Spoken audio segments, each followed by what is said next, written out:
Welcome to FifthRoundMovement.com. Once again, we're at the Showroom Theater in Asbury Park for another installment of Comedy on Cookman. And tonight we're with Natty Bumpercar. Natty, thanks for coming out, man. Thank you for having me, sir. How you doing? I'm really good. What's your comedy bio? How do you get from A to B, and what brings you to the showroom tonight? I started off a long time ago, and I've been doing it for that long. And, I mean, it's a long, torrid story. You know, I was raised by wolves, and they taught me how to entertain people. And then, how did I get here? I have no idea. Without my little telephone, I'd be lost. But I'm here now, and I'm excited. And I'm worried about you in particular for this, right? Yes, you. I'm pointing right to you. And it's weird, too, because I can touch you. Normally at clubs, they'll put up more of like a barricade. So with comics, it only goes so far. It's like dogs have to wear those collars. And like, if you ever see on shows where comics are like walking up to people and they kind of twitch, that's because somebody clicked the button and then they're just like, here's a funny fall. Like that. What happened to the comic? Did he have a seizure? What's your writing process? Now, do you write everything out in your telephone? Do you write it out in a journal? How do you get your material together? My brain, I was telling a friend of this, when I go to a show, it does this thing where I have my little set list in my head, but then anything I see starts jumping in my head. I'm like, oh look, there's a light post. Oh look, there's a funny store. Oh, look at that guy walking. And it's just like my brain gets bombarded. And that happens like all through the night too. So like after the show tonight, I'll go home, I'll be in bed, and then my brain will be like, oh, write this down, write this down, write this down. And so I pretty much constantly am typing stuff into my phone, then writing stuff out into a book, you know, making it bigger, smaller, editing, throwing it away. And he was scooting, because he's an old dog. He was disgusting. Like, he's on the carpet, and my wife got furious. Have you ever scooted before? I saw your reaction. I'm sorry.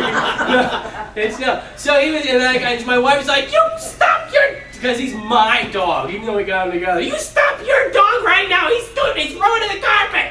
That's how my wife sounds to me. Who here is married and your wife isn't looking at you right now? Just give me a yes if that's how they sound to you. Yeah, all the husbands, I saw that look in your eye. They all sound like this! Why? Go get me some tea! Why are you asking me like that? I'll get you some tea. Just stop yelling at me. Once your brain's bombarded with all those ideas and premises, how do you bombard the audience with that stuff? What do we expect to see when we come to see you live? So, it's a mixed bag. Sometimes we know exactly what we're going to do, but then you got to play it based on the room. So you got to look and see at the crowd what they're reacting to, what they like, what they don't like. And then if the stuff you got listed doesn't work, then you can go off-road a little bit. I call the audible. Yeah, you know, so you got like a mixed bag of stuff. And so then you're just kind of seeing what hits, what doesn't hit. I've got several children. Does anybody have children? You better not. You got one? 4? What is your problem? Why would you do that to yourself? Like, 1 is like, that's fun. 2 is like, that's a funny joke we did to ourselves again. But then after that, did you have like triplets? No, just 4 times you said in your life, I want to not sleep for the next 4 years. That's good. That's good. Congratulations to you. Better you than me. So let's say people here tonight at the showroom see you, want to become a fan, want to see more of what you got going on. What's the best way to become a fan online? Ready for this? We got nattybumpercar.com. That's my website. Twitter.com/nattybumpercar.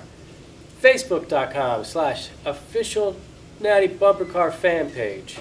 And then Vine. Go to Vine. I love Vine. It's the same thing as Twitter. It's just Natty Bumpercar. So go find me. You'll have fun. Great, man. You ready to go 5 rounds? I can do this. I need your top 5 stand-up comedians of all time. Top 5. And I go old school. Ready to go? Charlie Chaplin, Buster Keaton, Groucho Marx, Fozzie Bear, and then Zach Galifianakis. Your top 4 venues to perform at anywhere on planet Earth. My favorite place to go are benefits because people there are there to have fun, have a good time. I like colleges because they don't really know what they want, so they just laugh at anything. Daycares, same thing with colleges, just different material. And then just clubs in New Jersey. I have a lot of fun in New Jersey. Pre-show, what do you listen to get ready to hit the stage? I like to listen to old school, like 90s hip-hop, like Tribe Called Quest, De La Soul, and then I like to just flip the radio dial, see what I land on, and sing the words badly to songs that I don't know. Top 2 comedy movies of all time. This one was the one I had the hardest time with. It was because I don't know much comedy movies, but I like Willy Wonka. Is that a comedy movie? I'll take it. And then I like Space Jam. And give me one reason why everybody should check out Natty Bumpercar. Because I'm Natty Bumpercar. That's why.